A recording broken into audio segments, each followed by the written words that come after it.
देखिए बच्चों, पिछली कक्षा में हमने छोटी छोटी बातें कर ली थी। आइए कुछ आगे बढ़ते हैं। आज हम बात करेंगे मेन कंपोनेंट्स ऑफ सीपीयू के बारे में, ठीक है। यानी कि सीपीयू के मेन कंपोनेंट के बारे में बात करेंगे। किसके मेन कंपोनेंट? सीपीयू यानी कि सेंट्रल प्रोसेसिंग यूनिट। देखिए इसके 3 मेन कंपोनेंट होते हैं। पहला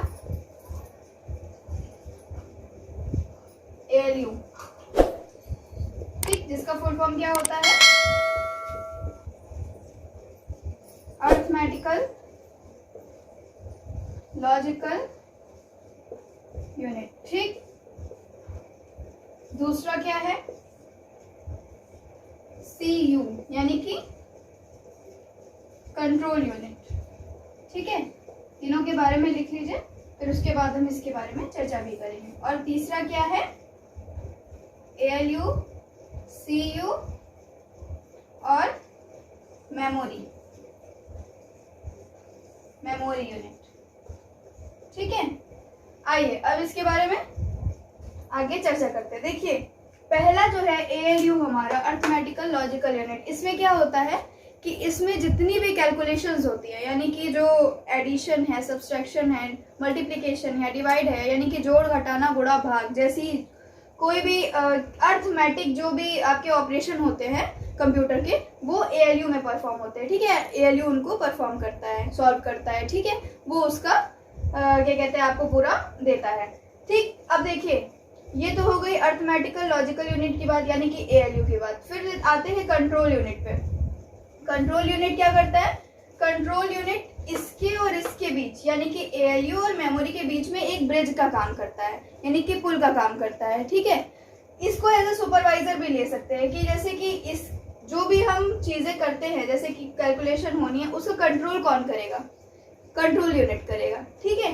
तो इन सारी चीजों में जैसे कि अरिथमेटिकल लॉजिकल यूनिट, मान लीजिए कोई भी उसमें आपको जोड़ घटाना करना है, तो जोड़ घटाने को कंट्रोल कौन करेगा? ये सीयू कंट्रोल यूनिट। और परफॉर्म कहाँ होगा?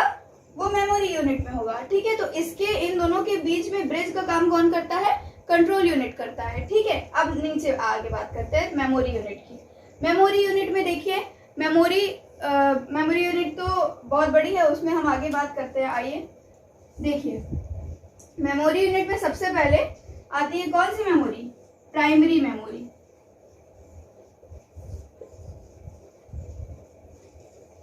ठीक। प्राइमरी मेमोरी में कौन सी है?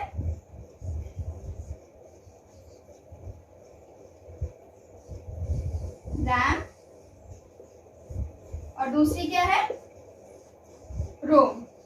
अब इन दोनों के बारे में बात करते हैं। एक मिनट,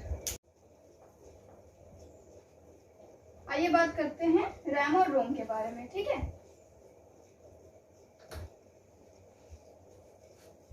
केवल क्वेश्चन आंसर करना बिल्कुल भी जरूरी नहीं है, आपका किसी भी बात को समझना बहुत ज्यादा जरूरी है। तो आइए रैम की बात करते हैं, ठीक है। रैम कौन सी मेमोरी है? रैंडम एक्सेस मेमोरी, ठीक है। कौन सी मेमोरी है? रैंडम एक्सेस मेमोरी, यानी कि रैम।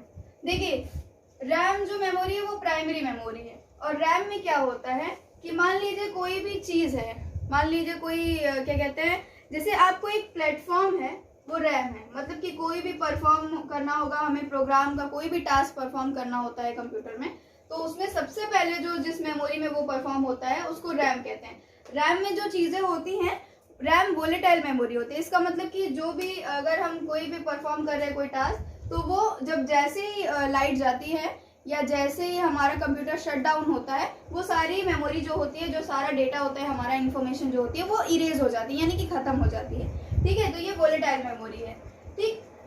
देखिए रैंडम एक्सेस मेमोरी क्या हो गई? वोलेटाइल मेमोरी है। इसमें जो तुरंत वाला डेटा रहता है, जैसे कि मान लीजिए हम आपको एक उदाहरण से समझाते हैं। जैसे कि कोई पेड़ है, ठीक है, आपको कोई फल चाहिए, मान लीजिए आम का फल चाहिए, ठीक है, आम चाहिए आपको। लेकिन आम का फल लगने के लिए पेड़ की जरूरत पड़ेगी, आम की।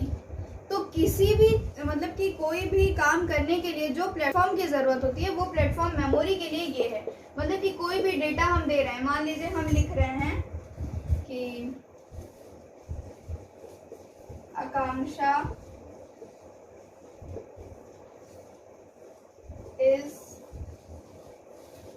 Going to school. ठीक है, मान लीजिए हम ये चीज लिख रहे हैं। जब हम ये लिख रहे होते हैं, ठीक है, जब हम ये चीज लिख रहे होते हैं उस वक्त ये कहाँ पे लिखते हैं? रैम में लिख रहे होते हैं। ठीक है, अगर हम लिखते हुए हमारा यहाँ डॉट कंप्लीट नहीं हुआ है, हम एल तक पहुंचे हैं और उसी वक्त हमारा कंप्यूटर बंद हो जाए, मान लीजिए हमारा कंप्यूटर यहीं पे हुआ और लाइट चली गई, हमारा कंप्यूटर शट डाउन हो गया, तो जो हमने ये लिखा था, ये सारे वर्ड जो लिखे थे वो क्या हो जाएंगे? डिलीट हो जाएंगे, इरेज हो जाएंगे, हमें नहीं मिलेंगे। ठीक है, लेकिन अब अंतर समझते हैं। अगर हमने यहाँ तक लिख लिया है और हमने कर दिया मतलब क्या करते हैं हम? सेव कर देते हैं। ठीक है, सेव या सेव एज। ठीक, हमने इनमें से दो भी कर दिया और हमने उसको फाइल को कोई नाम देके इसको सेव कर लिया। जब हम सेव करते हैं तब वो आ जाता है रोम में। ठीक है, उस वक्त डेटा कहाँ आ जाता है? रोम में। ठीक, रोम की आगे बात करेंगे, पहले रैंडम एक्सेस मेमोरी के बारे में बात करते हैं। ठीक है, तो ये आपने समझ लिया कि रैंडम एक्सेस मेमोरी क्या है। इसमें तुरंत जो डेटा हम कंप्यूटर को देते हैं, जैसे कि मान लीजिए कि हमने मान लीजिए 2+2 हमको परफॉर्म करना है, 2+2 = 4। ठीक है, तो जब हम ये कर रहे होते हैं उस वक्त ये रैम में होता है और अगर यही डेटा को हमें सेव करना है तो ये रोम में आ जाएगा। ठीक, आइए रोम की बात करते हैं।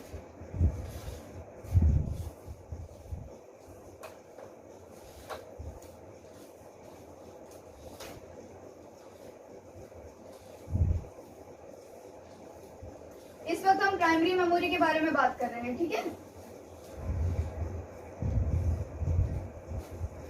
प्राइमरी मेमोरी में क्या आते हैं? ये दोनों आते हैं। ठीक, चलिए रोम के बारे में बात करते हैं। एक बात का बच्चों ध्यान रखिएगा कि ये रैम और रोम कभी भी स्मॉल लेटर्स में नहीं लिखे जाते हैं। ठीक है, हमेशा कैपिटल लेटर्स में लिखे जाते हैं। ठीक है, इसका फुल फॉर्म देखिए, इसका फुल फॉर्म होता है रीड ओनली मेमोरी।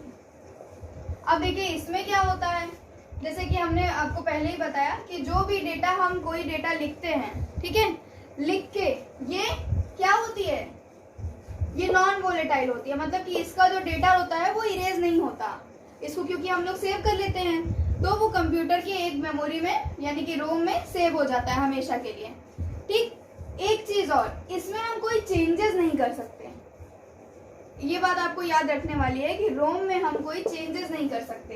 रैम में हम चेंज कर सकते हैं, उस डेटा और इन्फॉर्मेशन में कोई भी चेंज कर सकते हैं, उसको एडिट कर सकते हैं, उसको बदल सकते हैं, उसका स्वरूप बदल सकते हैं। लेकिन जब रोम में सेव हो जाता है उस वक्त हम उसमें चेंजेस नहीं कर सकते।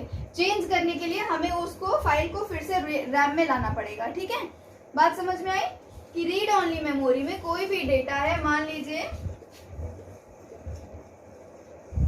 राम गोज, हमने लिखा राम जाता है। ठीक, राम जाता है, राम गोज हमने लिख दिया और लिखने के बाद हमने ये फाइल को सेव कर दिया, सेव एज किया। किसके नाम से फाइल सेव कर दी? राम के नाम से। ठीक है, मान लीजिए राम के नाम से हमने फाइल सेव कर दी, तो ये जो डेटा होगा वो कभी डिलीट नहीं होगा। ठीक है, हाँ, जब तक आप उसको डिलीट नहीं करते। अगर आप डिलीट कर देंगे तब तो डिलीट हो ही जाएगा।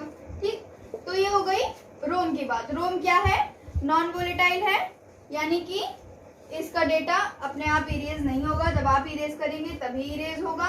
दूसरी बात, रोम में क्या करते हैं? रोम में एडिट नहीं कर सकते, मतलब कि चेंजेस नहीं कर सकते इंफॉर्मेशन या डेटा में, लेकिन रैम में हम ले आएंगे, उसको चेंज करेंगे। ठीक, ये बात हो गई हमारी प्राइमरी मेमोरी की। अब हम आते हैं सेकेंडरी मेमोरी पे।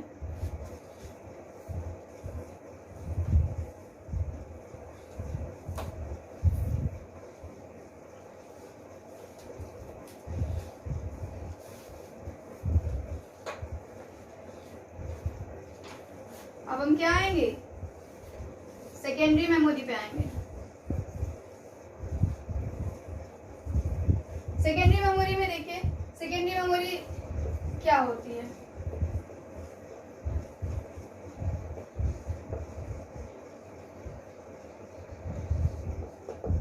हम सिर्फ आपको समझाएंगे, उसका क्वेश्चन आंसर आपको खुद से लिखना पड़ेगा अपनी भाषा में, ठीक है? तब हम समझेंगे कि आपको कितना समझ में आया। अब देखिए सेकेंडरी मेमोरी क्या होती है। सेकेंडरी मेमोरी वो मेमोरी होती है जिसको हम एक्स्ट्रा लगाते हैं। देखिए आप इतना जान लीजिए कि रैम और रोम जो होते हैं वो लिमिटेड मेमोरी स्पेस होते हैं, ठीक है?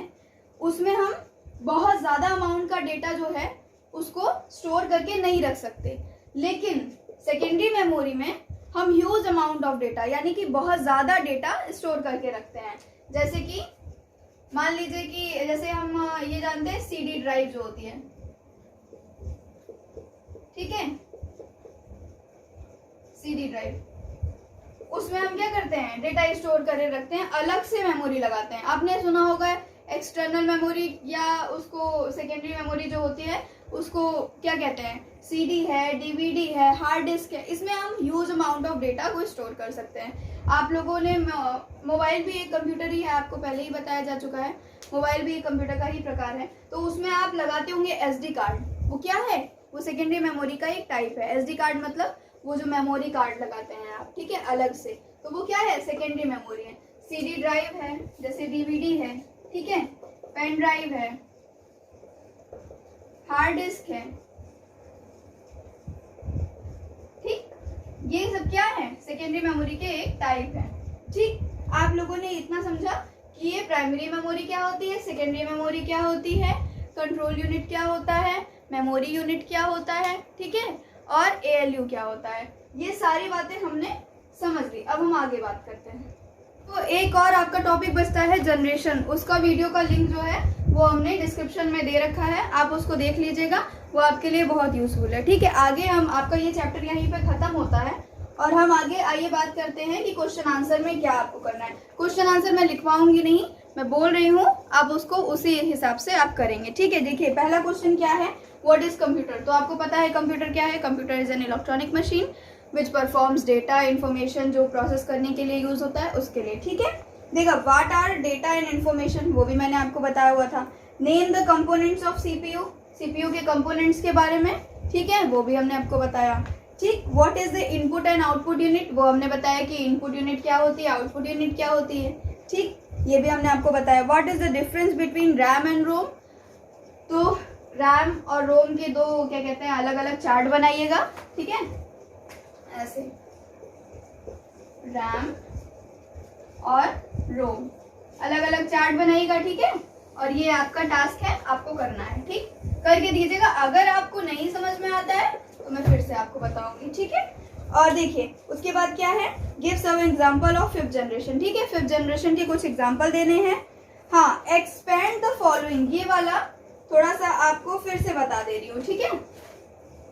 एक्सपेंड द फॉलोइंग, क्योंकि हो सकता है आप लोग भूल गए हो, तो आपको याद दिलाना जरूरी है, ठीक। आइए बता दे रहे हैं, ये आपका लास्ट क्वेश्चन है। पहला देखिए सीपीयू, सीपीयू क्या है, सेंट्रल प्रोसेसिंग यूनिट, ठीक। दूसरा क्या है, सीयू, कंट्रोल यूनिट। तीसरा क्या है, एएलयू, क्या है, अर्थमेटिकल लॉजिकल यूनिट, ठीक है। चौथा क्या है, आईसी, आईसी आप लोगों ने फिफ्थ में भी पढ़ा होगा, लेकिन फिर भी मैं बता दे रही हूँ, इंटीग्रेटेड सर्किट। आईसी के बारे में भी हम विस्तार से पढ़ेंगे, ठीक। पांचवा क्या है, एआई, यानी कि आर्टिफिशियल, स्पेलिंग सही है, देख लीजिएगा, इंटेलिजेंस, ठीक, आर्टिफिशियल इंटेलिजेंस, ठीक। ये आपका फर्स्ट चैप्टर खत्म हो जा रहा है, ठीक है। मिलेंगे हम अगले वीडियो में और फिर आपसे बात करेंगे। तब तक के लिए धन्यवाद। लोड नहीं लीजिए और जम के पढ़िए और सुरक्षित रहिए, ठीक।